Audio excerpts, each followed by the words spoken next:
Alright, all you listeners of the madness, welcome back to Under the Radar. And speaking of madness, folks, just prior to the show kicking off, well, we got cut off by a thunderstorm. Yeah, I can't believe it. In the late portions of fall, we had a thunderstorm to wrap up this month of instant classicness. It's absolutely insane, and not to mention very rare. But then again, it could be worse. We could have a thunderstorm in March like we did one year where snow fell on the ground. Now that's crazy. But besides crazy weather, folks, I think it's time for us to take out our left-handed scissors and cut out some very interesting newspaper clippings from this past weekend and beyond for another edition of Yesterday's News.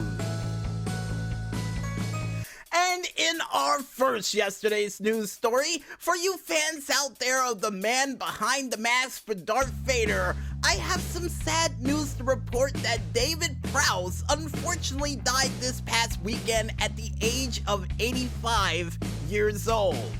And for those who didn't know, prior to his career of playing Darth Vader, this man was a former bodybuilder and 3-time British weightlifting champion. And not to mention, he was also able to be a part of several different video games along the lines of Star Wars The Initiative, the video board game, and Monopoly Star Wars, and also did a cameo role of Star Wars in the Order of the Sith, Vengeance and Downfall. Nice! And before I forget, and thank you for reminding me, Maestro, he also played the safety icon known as the Green Cross Code Man, which I only seen one commercial of that in the late hours of the night, and was surprised to find out later on from my friend Jay Meeks that that was the man who was Darth Vader.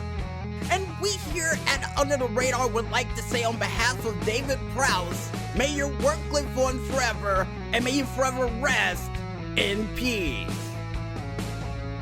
And in other news, and more or less boxing news, for you Mike Tyson and Roy Jones fans out there who didn't get a chance to catch the pay-per-view that night, I have some good and bad news for you at home.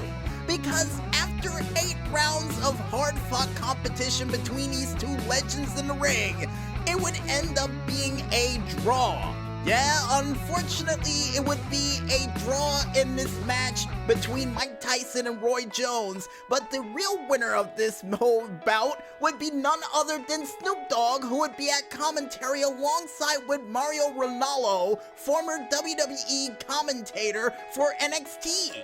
And man, to hear Mauro Ranallo's voice again was magical, and the fact that he had long hair too, not bad.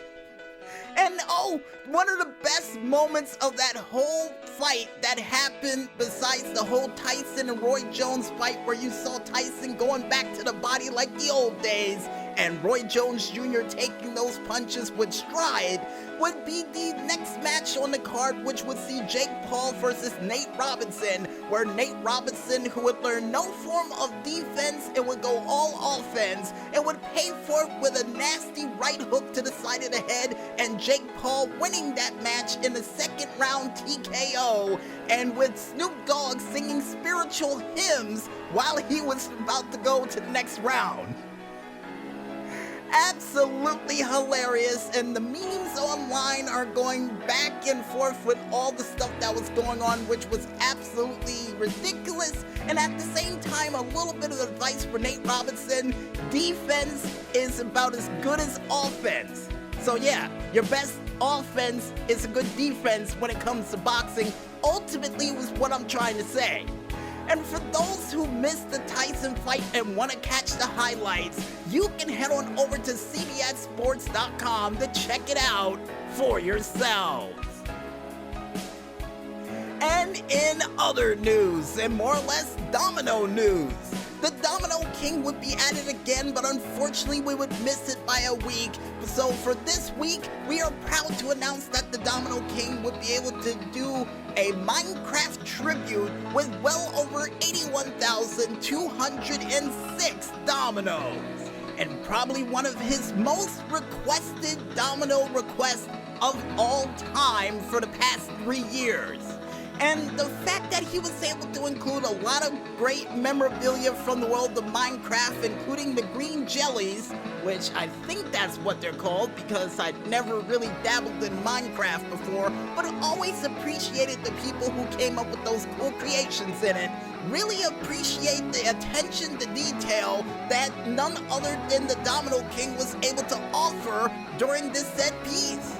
And for those who wants to check out this cool domino tribute to Minecraft from the Domino King, you can head on over to the YouTube page of one man only known as the Domino King to check it out for yourself. And I guess with that said, folks, wraps it up for another edition of Yesterday's News. I guess with that said, we might as well head back to the music, and when we return, we'll be back with more under the radar madness than you can shake a chrome badge at right after this. So don't go away just yet, folks, and stay tuned.